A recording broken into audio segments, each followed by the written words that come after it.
अस्सलाम वालेकुम नाजरीन, कैसे हैं आप सब लोग। उम्मीद है कि जहां भी होंगे खैरियत से होंगे। मैं हूं आपका मेज़बान परवेज़ इकबाल। आज 19 अप्रैल और इतवार का रोज़ है। जैसा कि आप जानते हैं कि मैं आपको मुसलसल लगा रखता हूं लम्हा बलम्हा कोरोना वायरस के बाद यूरोप की तेज़ी से बदलती हुई सूरत हाल से। तो अब हम खबर शामिल करते हैं यूनान से, जहां इतलात आ रही हैं कि एक तारकिन वतन कैंप में आग लगने का वाकया पेश आया है। जी हाँ नाजरीन, ये चियोस आइलैंड में वाकया एक कैंप है जो मुकम्मल तौर पर जलकर खाकसर हो गया है। शुबह है कि यहाँ एक औरत की हलाकत के बाद शदीद हंगामा आराई हुई है।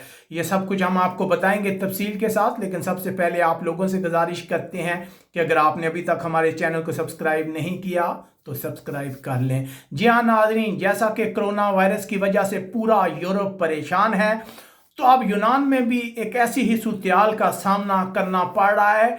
यहाँ जो बहुत ज़्यादा तारकीन वतन है वो कैंप में इकट्ठे रह रहे हैं।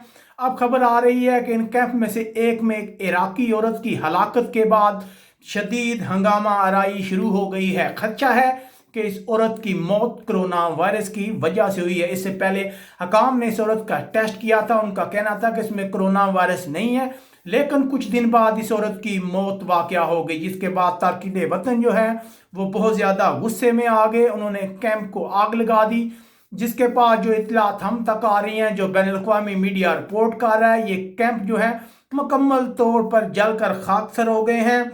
यहाँ तारकिन वतन के लिए कैंटीन, खैमे और रिहायशी कंटेनर जो है सब कुछ जलकर खाकसर हो गया है, क्योंकि आग बड़े पैमाने पर लगी है।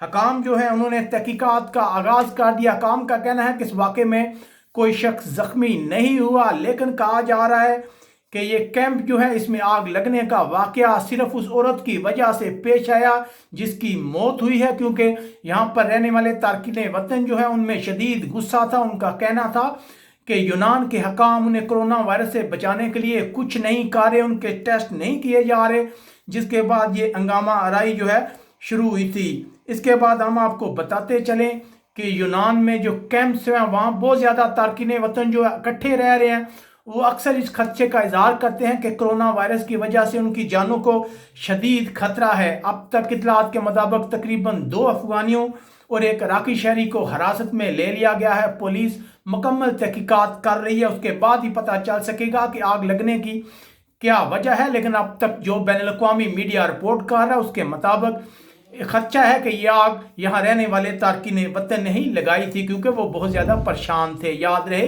कि यूनान उन यूरोपीय ममालिक में शामिल है जो कोरोना वायरस की वजह से ज़्यादा मुतासर नहीं हुए। यहाँ तकरीबन अब तक 2235 केस सामने आए हैं, जबकि अमवात जो है उनकी तादाद 110 है। अगर इसका मुआवजा किया जाए दूसरे यूरोपीय ममालिक से तो ये इंतहाई कम है। लेकिन यहाँ कैंपों में रहने वाले तारकिन वतन में शदीद गुस्सा पाया जाता है और लड़ाई झगड़ा यहाँ मामूल बनता जा रहा है। लेकिन पहली बार हुआ है कि इस तरह आग लगा के किसी कैंप को जला दिया जाए। उम्मीद है आपको हमारा ये वीडियो पसंद आया होगा। आप हमें कमेंट्स करके बता सकते हैं कि यूनान में असल सूरत हाल क्या है। अपने मेज़बान परवेज़ इकबाल को इजाज़त दीजिएगा। अल्लाह हाफ़िज़।